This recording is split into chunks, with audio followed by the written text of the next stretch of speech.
बहुत ज़माने पहले परस्तान की एक हुसीन सल्तनत में एक निडर और जस्तजू पसंद परी रहती थी जिसका नाम जीना था। जीना आम परियों की तरह सिर्फ गीत गाने या फूलों में खेलने पर खुश नहीं होती थी, बल्कि उसके दिल में हर वक्त नई चीज़ों को जानने और परखने की लगन रहती। उसके कमरे में पुरानी जादुई किताबें और दुनिया भर की मखलूक़ात की कहानियाँ जमा थीं। उन सब में सबसे ज़्यादा उसे यूनिकॉर्न्स की कहानियों में दिलचस्पी थी। अक्सर उसके ख्वाबों में एक सफ़ेद यूनिकॉर्न आता जो अपनी रोशन पेशानी के सींग से उसे दूर वादियों में बुला रहा होता। एक दिन जीना जादुई चश्मे पर गई। अचानक उसने घने दरख्तों के पीछे एक चमकदार दरवाज़ा देखा जो रोशनी के पर्दे की तरह झलमल कर रहा था। जीना की आंखें हैरत से खुल गईं। वो आहिस्ता आहिस्ता आगे बढ़ी और उस दरवाजे के अंदर दाखिल हो गई। अंदर दाखिल होते ही उसने एक नई दुनिया देखी। आसमान गुलाबी रोशनी में नहाया हुआ था, फूल खुशबू के साथ गुनगुना रहे थे और दरख्तों पर मोतियों जैसे फल लगे थे। चलते चलते जीना की नज़र एक कैद खाने पर पड़ी। एक खूबसूरत सफ़ेद यूनिकॉर्न जाली में कैद था। उसकी आंखें नीले समंदर की तरह गहरी थीं और उसका सींग ऐसे चमक रहा था जैसे उस पर कायनात की रोशनी कैद हो। ये मंजर देखकर जीना का दिल तड़प उठा।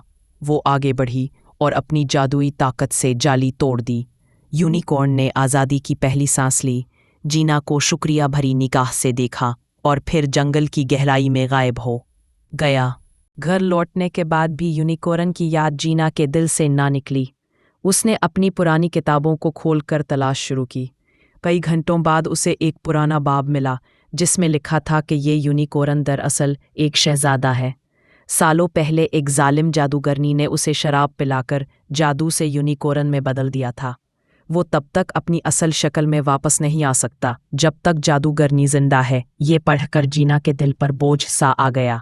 ने फैसला कर लिया कि वो शहजादे को हर हाल में आज़ाद करेगी।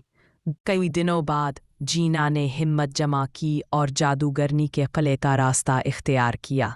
किला एक अंधेरी वादी में था जहां आसमान पर काले बादल छाए रहते और हवा में खौफ की बू फैली थी। जीना के कदम कांप रहे थे मगर दिल में हौसला मौजूद था। जैसे ही वो किले के अंदर दाखिल हुई, ज़मीन लरजने लगी और जादूगरनी की भारी आवाज़ गूंजी। कौन है जो मेरी सल्तनत में दाखिल होने की जुर्रत कर रहा है? जीना ने बहादुरी से जवाब दिया, मैं वो हूँ जो तुम्हारे जुल्म को ख़त्म करेगी। जादूगरनी ने अपनी छड़ी से आग के शोहले फेंके मगर जीना ने रोशनी की ढाल बना ली। फिर जादूगरनी ने सांपों और सायों को उस पर छोड़ा मगर जीना ने फूलों और रोशनी के जादू से उन्हें ख़त्म कर दिया।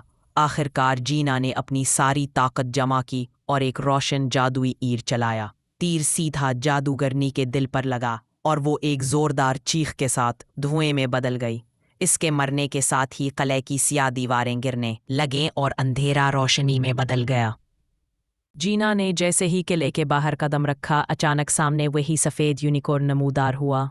उसके जिस्म पर रोशनी की लहरें दौड़ने लगी और देखते ही देखते वो एक खूबसूरत शहजादे में बदल गया।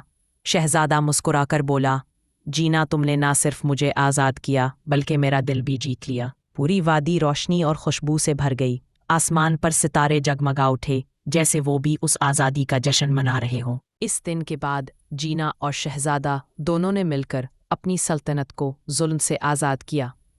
जीना को हमेशा याद रखा गया कि वो सिर्फ एक परी नहीं बल्कि एक बहादुर हीरोइन थी जिसने अपनी जस्तजू और हौसले से एक पूरी तकदीर बदल डाली।